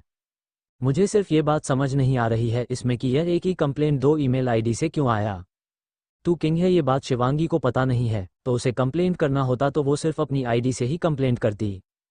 उसके तरफ से यह यशवीर ने भी क्यों कंप्लेंट किया, और यह यशवीर शेखावत के साथ शिवांगी क्या कर रही है? मुझे जहां तक पता चला है शिवांगी अब इस यशवीर के साथ ही रहती भी है। कबीर के बातों को सुनते हुए मान का गुस्सा अब इस हद तक पहुंच चुका था कि वो अब बर्दाश्त नहीं कर पाया। वह अपने चेयर से उठा और स्टडी टेबल के ऊपर एक जोर से अपना हाथ मारा। कांच का वह टेबल क्षण भर में टूट गया और कुछ कांच मान के हाथ में चुभ गया। क्या करेगा मान लियो मार्कोस के इस हरकत के बारे में जानकर? क्या मान उसे सजा देगा, या शिवांगी से नफरत के चलते वो लियो मार्कोस को छोड़ देगा? क्या मान को शिवांगी और यशवीर को लेके होगी कोई नई गलतफहमी? जानने के लिए पढ़ते रहिए। मान, हाँ नहीं है मेरे अंदर कोई दिल, मार दिया मैंने उसे दिल को, और अब जो है तेरे सामने है वह एक खोखला इंसान है जो सबको मौत देना जानता है, जो मौत का सौदागर है बस। ये बोलकर वो स्टडी रूम से निकलने लगा। तब पीछे से कबीर बोला, मान मैंने उन दोनों में से आज किसी को देखा, और I am very much sure यह वही दोनों में से एक है। उसके बातों को सुनकर मान टन हुआ और गुस्से से उसे देखने लगा। उसकी आंखें अभी गुस्से से लाल हो चुकी थी, हाथों की मुठिया भी कर चुकी थी उसकी। वो बोला, are you sure it's one of those two, aren't you? Kabir, मैं बिल्कुल श्योर हूँ यह वही है, और मैंने पता लगाने के लिए बोल भी दिया है। कबीर की बातों को सुनकर मान वहां पर रुका नहीं, वो आगे चला गया और वापस से लिफ्ट की तरफ गया। लिफ्ट में घुसते ही वो 3rd फ्लोर का बटन दबाया और अपने आंखों को बंद किए हुए बोला, शिवांगी अगर तुम मुझे सच में मेरे सामने आ गए तो मुझे भी नहीं पता अब मैं तुम्हारे साथ क्या करूंगा। 6 साल से मैं आग अपने सीने में लिए जिए जा रहा हूं, और अब इस आग में शिवांगी तुम जलोगी। लिफ्ट 3rd फ्लोर के एक कमरे में खुला। उसे फ्लोर पर कोई दूसरा रूम था ही नहीं, वो 3rd फ्लोर पूरी तरीके से एक रूम ही था। मान रूम के अंदर इंटर हुआ तो रूम अपने आप लॉक हो गया। ये बहुत बड़ा रूम था। इस रूम का थीम पूरा ग्रे कलर में था। बड़े बड़े कांच के विंडो पर ब्लैक और ग्रे मिक्स पर्दे लगे हुए थे। जरूरत भर का कुछ फर्नीचर, बीच में किंग साइज बेड, जिसका बेडशीट से लेकर ब्लैंकेट तक मखमली ब्लैक कलर के थे, और उसके बगल में ही नाइट स्टैंड, थोड़ी सी दूरी में एक किंग साइज सोफा रखा हुआ था, और उसके थोड़ी दूरी पर एक ड्रेसिंग टेबल और सिटिंग टेबल। दोनों तरफ रूम के 2 दरवाजे थे, शायद दोनों तरफ और कुछ रूम भी होंगे। सामने से एक साइड पूरा ग्लास का था, जहां से बाहर देखने पर पता चल रहा था बाहर एक बहुत बड़ा बालकनी के साथ बड़ी सी स्विमिंग पूल भी था। मान रूम में आने के बाद एक साइड चल गया, उस साइड में एक डोर था, उसने डोर के साइड में एक बटन प्रेस किया तो वह डोर खुल गया। अंदर गया तो वह एक बार जैसा था, हर तरीके का वाइन और ड्रिंक वहां पर रखे हुए थे। मान एक वाइन का बोतल वहां से उठाया और बाहर निकाल के वह बालकनी की तरफ चला गया। एक हाथ में सिगार और दूसरे हाथ में बोतल खोलकर उसने अपने मुंह से लगा लिया और एक ही साथ में पूरा आधा बोतल पी गया। सीने में आग जल रही थी उसके। मान, बहुत तड़पा हूं मैं शिवांगी, तुमने इतने दर्द दिए हैं मुझे जितना मुझे कभी किसी ने नहीं दिया। हर एक चीज का रीपे होगा। तुम्हें हर बार बोला था मैंने कि मुझे झूठ बर्दाश्त नहीं होती और तुमने मेरे साथ धोखा किया, झूठ बोला। मुझे एक बार सच बात कर देखती, उस वक्त थोड़ा गुस्सा करके शायद मान भी जाता, पर तुम तो भगोड़ी निकाली और भाग गई।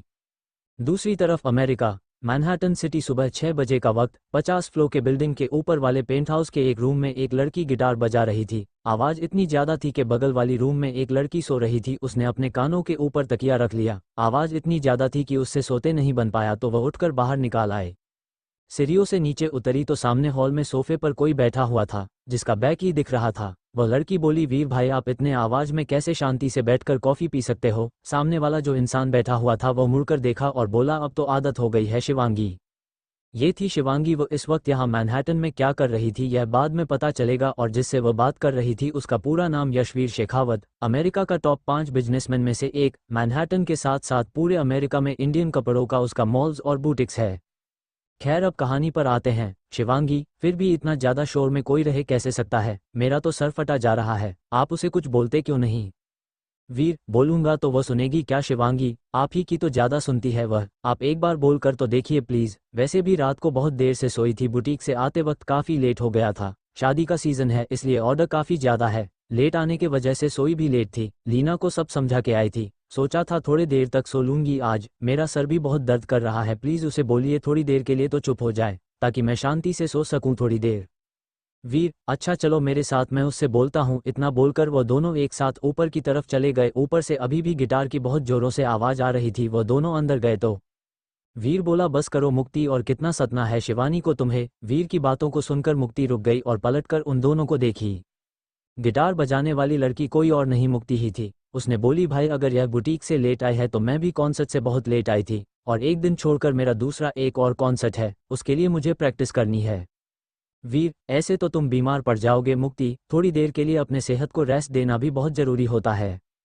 मुक्ति, आपको तो पता है वीर भाई, जब तक अपने आप को बिजी रखती हूँ तब तक मुझे अपनी उस दवा की याद नहीं आती। मुझे इंडिया से यहाँ पर आने के बाद मैंने बहुत कोशिश की थी उसे दवा को छोड़ने की, पर नहीं कर पाई। रिहैब में भी कुछ दिन रही, वहाँ भी कुछ फायदा नहीं हुआ। उसके बाद आपके बोलने पर मैंने म्यूजिक पर कंसंट्रेट करना शुरू किया और उससे फर्क भी पड़ा, इसलिए जितना हो सके अपने आप को बिजी रखने की कोशिश करती हूँ।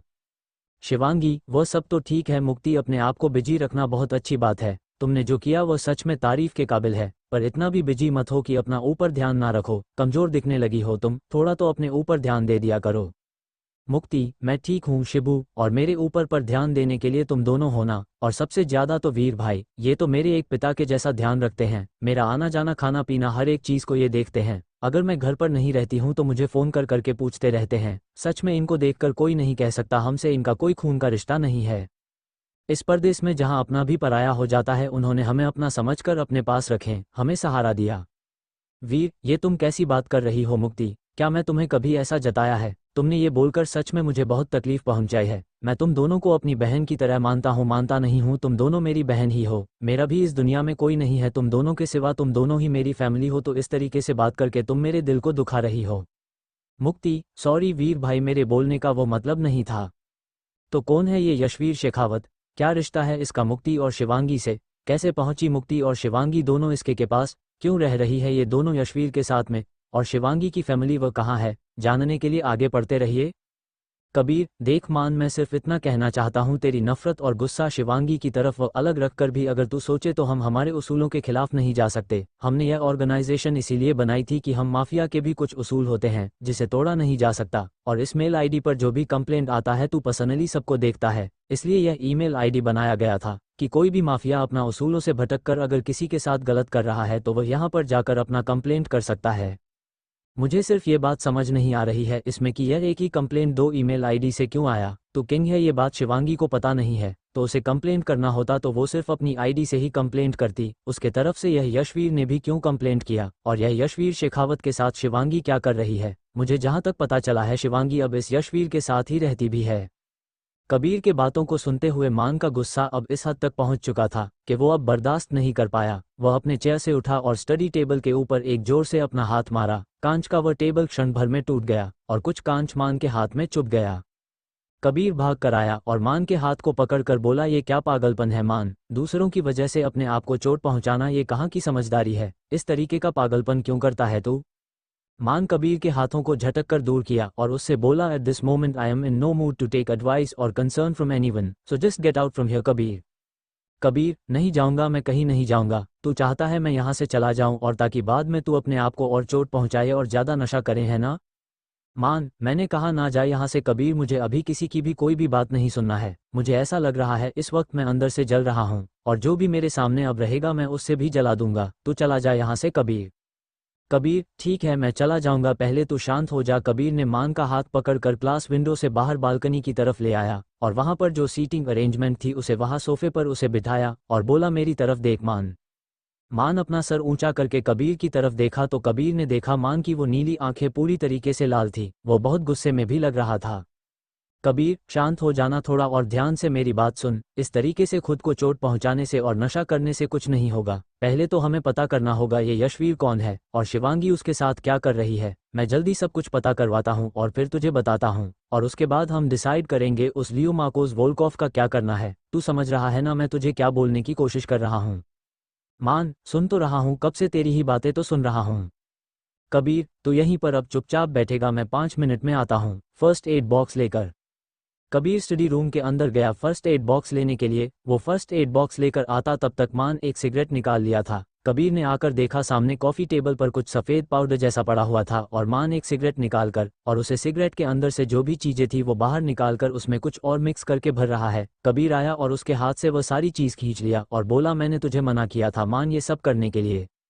मान, यह मुझे दे दे। कबीर, मुझे इस वक्त इसकी बहुत ज़रूरत है, मेरा सर दर्द से फटा जा रहा है, प्लीज़ अभी के लिए दे दे, मैं कोशिश करूंगा बाद में इसे कम करने की। कबीर, नहीं इसकी कोई ज़रूरत नहीं है, वैसे ही तू अभी बहुत नशे में है और इतना ज़्यादा नशा सही नहीं है। मान, मैं अभी तेरे हाथ को फास्टेड कर देता हूँ और तू अभी जाकर सो जा। हम थोड़ी देर बाद में मिलते हैं, जब तेरा दिमाग थोड़ा शांत होगा हम बैठकर इस बारे में बात करेंगे। कबीर ने मान की हाथ की ड्रेसिंग की और मान को सहारा देकर वह उठाया। मान इस वक्त बहुत ज़्यादा नशे में था, उससे ठीक से खड़ा भी नहीं हुआ जा रहा था। कबीर मान को सहारा देकर थर्ड फ्लोर मान के बेडरूम के फ्लोर पर लिफ्ट से ले आया और बेडरूम में पहुंचकर उसे बेड पर सही से सुला दिया। थोड़ी देर में मान सो गया तो कबीर उसके तरफ देखते हुए बोला, क्या कर लिया है तूने अपना ये हाल मान। कभी कभी मुझे लगता था शायद शिवांगी की भी शायद कोई मजबूरी रही होगी जो वो इस तरह से तुझे बिना बताए छोड़कर चली गई, पर जब तेरा ये हाल देखता हूं ना तो मुझे भी सच में उसके ऊपर बहुत ज़्यादा गुस्सा आता है। उस वक्त जब तूने शिवांगी को प्रपोज किया था मैं तेरे लिए सच में बहुत खुश था मान। मुझे लगा था नैना के बाद कोई तो है तुझे संभाल लेगी, पर उसने तो तेरे लाइफ में आकर तुझे सच में अंदर तक तोड़ दी और चली गई और तुझे अंदर से ऐसा जानवर और क्रूएल बना दिया। कबीर रूम से बाहर आया तो डोर अपने आप बंद हो गया। वो नीचे आया और किसी को फ़ोन किया। सामने से किसी ने फ़ोन उठाया तो कबीर बोला, एरिक, एक काम है जो तुम्हें बहुत अर्जेंटली करना है। ये एरिक था जो मान उर्फ एमके का माफिया वर्ल्ड में उसका राइट हैंड था और उसका दोस्त भी।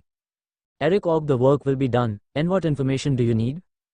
कबीर, यशवीर शेखावत मैनहट्टन में रहता है और बिजनेस मैन है, मेरे पास इतना ही इन्फॉर्मेशन है, उसका पूरा इन्फॉर्मेशन चाहिए मुझे, वो भी 2 घंटे के अंदर। Eric, what's the matter Kabir, cause तुम इतना जल्दी जल्दी किसका इन्फॉर्मेशन मांगा। एरिक भले ही इंडियन ना हो पर वह कबीर और मान के साथ ही रहता था यहाँ पर। जब मान और कबीर इंडिया में थे तब ज़्यादातर माफिया वर्ल्ड की काम एरिक ही करता था, इस वजह से उसे अच्छी खासी हिंदी आती थी। कबीर, काम एमके के लिए है। एरिक, एरिक एमके के लिए, साफ साफ कहो बात क्या है। कबीर, कुछ दिन पहले मैं ऑस्टिन टेक्सास गया था, वहाँ पर मैंने एक कॉन्सर्ट में किसी को देखा जो मुझे जानी पहचानी सी लगी, पर ज़्यादा वक्त न होने के वजह से मैं वहाँ पर रुक नहीं सका, इसलिए मैंने स्टीव से पता करवाया तो पता चला वो शिवांगी की दोस्त थी। मेरा शक सही निकला और मैंने ये बात एमके को बता दिया। अब मेरे पास जो जानकारी है वो इस यशवीर से रिलेटेड है, शायद शिवांगी उसी के साथ है, तो तुम मुझे अब पता करके सब कुछ बताओगे।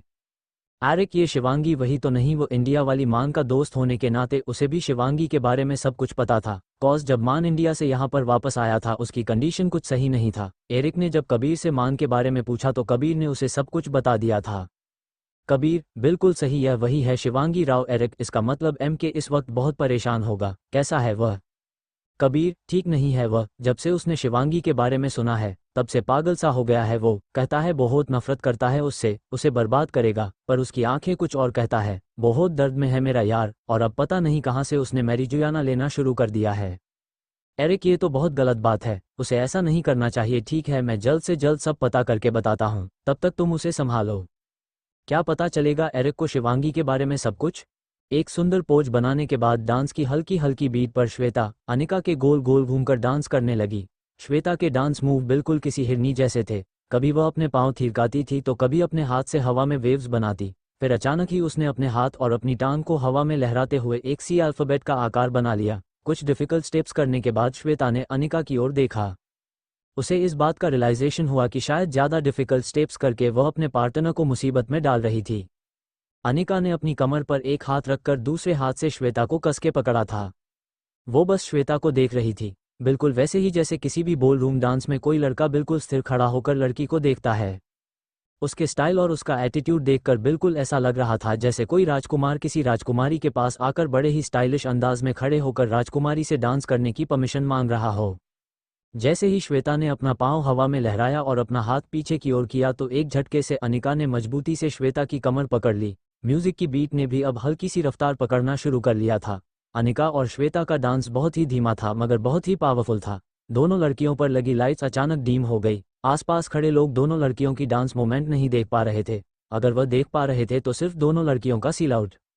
अचानक ही चेंज होती उनके डांस मूवमेंट की स्पीड, अचानक बदलते आकार। लोगों को ये स्पेशल डांस इफेक्ट देखकर डांस देखने में रोमांच आने लगा था।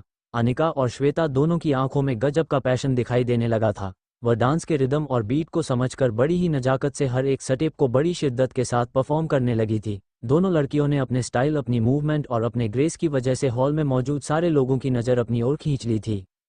ये बात तो साफ थी कि इस वक्त योगिता और श्वेता के बीच में जो वॉर चल रही थी उसमें श्वेता और अनिका की जोड़ी राहुल और योगिता की जोड़ी से थोड़ी आगे निकल गई थी। राहुल और योगिता अपने डांस स्टेप करते हुए बीच बीच में अनिका और श्वेता को देखने लगे थे। उनका कंसंट्रेशन अपने डांस पर कम और अपने बगल में चल रहे अपने कंपीटिटर के डांस पर ज़्यादा था और इसी वजह से उनके डांस में काफ़ी मिस्टेक भी होने लगी थी। जैसे ही फिर से रिथम बदली, डांस फ्लो पर थोड़ी ज़्यादा लाइटिंग नजर आने लगी। ऐसा होते ही अचानक आसपास खड़ा क्राउड जोर जोर से अनिका और श्वेता को अप्रिशिएट करते हुए तालियां बजाने लगा। अब तक जो लोग अनिका और श्वेता के बारे में कमेंट करके उन्हें नीचा दिखा रहे थे, अब वही लोग अनिका और श्वेता की तारीफों के पुल बांधने लगे थे। किसी ने कहा, माय गॉड, उस लड़की को देखो कितनी अट्रैक्टिव है। तो किसी लड़की ने कहा, हाय काश मेरा बॉयफ्रेंड भी इस अनिका की तरह स्ट्रांग और टैलेंटेड होता।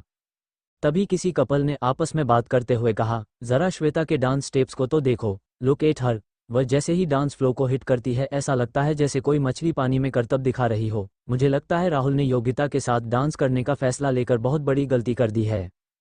फ्रस्ट्रेट होकर योगिता ने राहुल की ओर देखा। योगिता ये देखकर हैरान हो गई कि राहुल फटी आंखों से श्वेता को डांस करते हुए देख रहा था। राहुल की आंखों में योगिता साफ पड़ रही थी कि उसे अपने डिसीजन पर शर्मिंदगी महसूस हो रही थी। योगिता ने राहुल की छाती पर मुट्ठी मारकर कहा, वहाँ क्या देख रहे हो इडियट। अगर वो अच्छा डांस भी कर लेगी तो इतना याद रखना, श्रेया अय्यर से वह तुम्हें नहीं मिलवा सकती, सिर्फ मैं मिलवा सकती हूँ। अब इस बात को अपने भेजे में उतार लो और हमारे डांस परफॉर्मेंस पर ध्यान दो। ये बात सुनते ही राहुल ने फिर से अपना ध्यान अपने परफॉर्मेंस पर लगाया। वो योगिता से कहने लगा, of course Yogita, I am sorry. वह मैं तो बस इसलिए देख रहा था कि कहीं वह मेरे सिखाए हुए कोई स्टेप तो नहीं यूज़ कर रही। बाकी मुझे पता है कि तुम श्वेता से काफ़ी ज़्यादा अच्छी डांसर हो योगिता। योगिता ने राहुल की यह बात सुनकर अपने एक हाथ से बाल हवा में उड़ाते हुए फिर से डांस पोजीशन बना ली और राहुल के साथ बीट पर डांस करने लगी। तभी अचानक क्राउड में से लोग हल्ला गुल्ला करते हुए डांस हॉल के मेन एंट्रेंस की तरफ दौड़ने लगे। आगे खड़ी एक लड़की ने अपनी दोस्त से पूछा कि पीछे क्या चल रहा था। तभी उसकी दोस्त ने उसका हाथ पकड़ा और उससे कहा, अरे तुम पागल हो जाओगी अगर तुम्हें पता चलेगा तो, हमारे डांस फ्लो पर श्रेया अय्यर आ रही है। ये सुनते ही राहुल का हाथ छोड़कर योगिता मेन एंट्रेंस की ओर देखने लगी। उसने देखा कि सारा एंट्रेंस लोगों की भीड़ से जाम हो गया था। योगिता ने अपने बगल में डांस कर रहे अनिका और श्वेता की ओर देखा। हल्ला गुल्ला सुनकर वो दोनों भी डांस करना छोड़कर हैरानी से एंट्रेंस की ओर देखने लगे थे। योगिता ने अपना ड्रेस ठीक करते हुए राहुल से कहा, चलो आखिरकार यहाँ डांस के नाम पर जो मजाक चल रहा था वो बंद हो जाएगा। मैं ज़रा मेरी फैमिली फ्रेंड श्रेया अय्यर को हेलो कहकर आती हूँ। योगिता ने ये कहकर बड़े ही एटीट्यूड से अनिका और श्वेता की ओर देखा और अपने बाल और अपना ड्रेस ठीक करते हुए वो मेन एंट्रेंस की ओर जाने लगी। जैसे ही योगिता आगे बढ़ी राहुल ने उसका रास्ता रोककर कांपती हुई आवाज में योगिता से कहा, योगिता प्लीज मुझे भी उनके पास ले चलो, तुम तो जानती हो मैं उनका कितना बड़ा फैन हूँ। राहुल की यह बात सुनकर योगिता ने अपना एक हाथ राहुल के कॉलर के पास रखा और उससे कहा, देखो वहाँ एंट्रेंस के पास जितनी भी भीड़ है ना, वहाँ वो सारे लड़के लड़कियां बहुत ऊंचे खानदान के बच्चे हैं जो श्रेया अय्यर की एक झलक देखने के लिए देखो कैसे हल्ला मचा रहे हैं। इन सब बड़ी बड़ी हस्तियों के बीच में तुम क्या करोगे? जस्ट रिलैक्स राहुल, आखिरकार वह मेरी फैमिली से मिलने मेरे घर तो आने ही वाली है, तब मैं तुम्हें उससे मिलवा दूंगी, अभी तो यहीं खड़े रहो। इससे पहले कि राहुल योगिता की बात का कुछ रिएक्शन देता, योगिता राहुल को अपनी पीठ दिखाकर वहां से चली गई। राहुल के ठीक बगल में खड़े लोग योगिता की इस बिहेवियर को देखकर मन ही मन राहुल पर हंसने लगे थे। योगिता की इस बिहेवियर से राहुल को अचानक यह महसूस होने लगा था जैसे सबके सामने उसे किसी ने जोर से थप्पड़ मार दिया हो, मगर वह बदले में कुछ नहीं कर सकता था। अपनी ऐसी इंसल्ट सबके सामने होते हुए देखकर राहुल को इस बात का यकीन हो गया था कि उसने योगिता की बात मानकर बहुत बड़ी गलती कर दी थी। पिछले 4-5 दिनों से वह जब भी योगिता को मिलने जाता या बोलो जब भी डांस प्रैक्टिस के लिए किसी जगह इकट्ठा होते, तब हर बार योगिता ने राहुल को इस बात का एहसास करवाया था कि वह ऊंचे खानदान के लड़के लड़कियों के साथ उठने बैठने के लायक नहीं है। बस वह सिर्फ उनके साथ इसलिए था क्योंकि योगिता ने उसे एक मौका दिया था। कभी कभी तो योगिता उसे इतनी बुरी तरह से डांट देती कि राहुल को लगता जैसे वह उसके घर का कोई नौकर था जिसे अपना काम करना बिल्कुल नहीं आता था। राहुल ने जब पास खड़े अनिका और श्वेता की ओर देखा तो वह उनकी नज़र से नज़र नहीं मिला पाया। श्वेता जो अब तक राहुल की हरकत पर बहुत गुस्सा थी, उसको अब राहुल की सिचुएशन पर बहुत तरस आ रहा था। अभी अभी डांस का जो राउंड खत्म हुआ था उसकी वजह से श्वेता बहुत थक गई थी।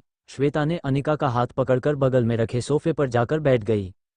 राहुल जिसे अभी अभी इतना ह्यूमिलिएट किया गया था वह अपनी जगह से हिल भी नहीं पा रहा था। बस वो डांस फ्लोर पर खामोश खड़ा जमीन की ओर देख रहा था।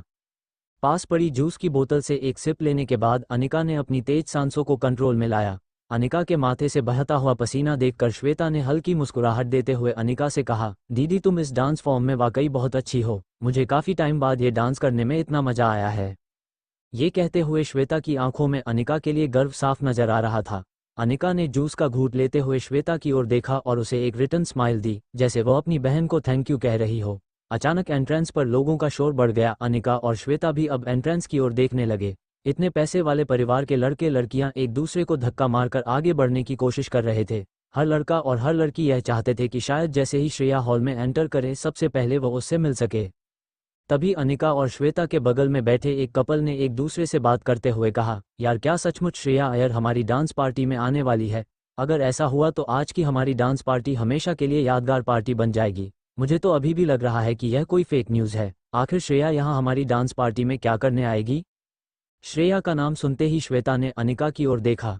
श्वेता के कंधे पर हाथ रखते हुए अनिका ने कहा, ये लड़की जहाँ भी जाती है भीड़ इकट्ठा हो जाती है, पता नहीं सेंटर ऑफ अट्रैक्शन बनने में क्या मजा आता है। कोई बात नहीं, अभी लोगों की भीड़ से उसे इतनी जल्दी फुर्सत मिलने वाली है नहीं, एक बार वो फ्री हो जाए तो मैं तुम दोनों को इंटरव्यूज करवा दूंगी। श्वेता ने अभी अभी पानी की पूरी बोतल पी ली थी, मगर अनिका जिस तरह से श्रेया अय्यर के बारे में बातें कर रही थी वह सुनकर श्वेता का गला फिर से सूखने लगा था। वह हैरानी और कंफ्यूजन में अनिका को सिर्फ इतना कह पाई, ठीक है दीदी नो प्रॉब्लम। जिस भी लड़के या लड़की को डांस में थोड़ा सा भी इंटरेस्ट हो वह श्रेया अय्यर से मिलने के लिए बेचैन हो रहा होगा। ये बात बहुत स्वाभाविक थी और श्वेता का डांस के लिए पैशन देखकर इतना तो अनिका समझ गई थी कि श्वेता श्रेया अय्यर को कितना मानती होगी। तभी अचानक श्वेता के कानों पर एक आवाज पड़ी, श्वेता क्या मैं तुमसे थोड़ी देर बात कर सकता हूँ अकेले में? जैसे ही श्वेता ने मुड़कर देखा राहुल अपने आंखों में गिल्ट लिए श्वेता को 2 मिनट अपने साथ बात करने के लिए लीड कर रहा था। राहुल का चेहरा देखकर श्वेता की आंखें लाल हो गई थी। उसे ऐसा लग रहा था जैसे किसी ने अभी अभी उसकी पीठ पर सुई चुभा दी हो। अपनी नज़र राहुल से हटाते हुए श्वेता ने बिना देखे राहुल से पूछा, क्या हुआ, क्या काम है तुम्हें, क्यों बात करना चाहते हो?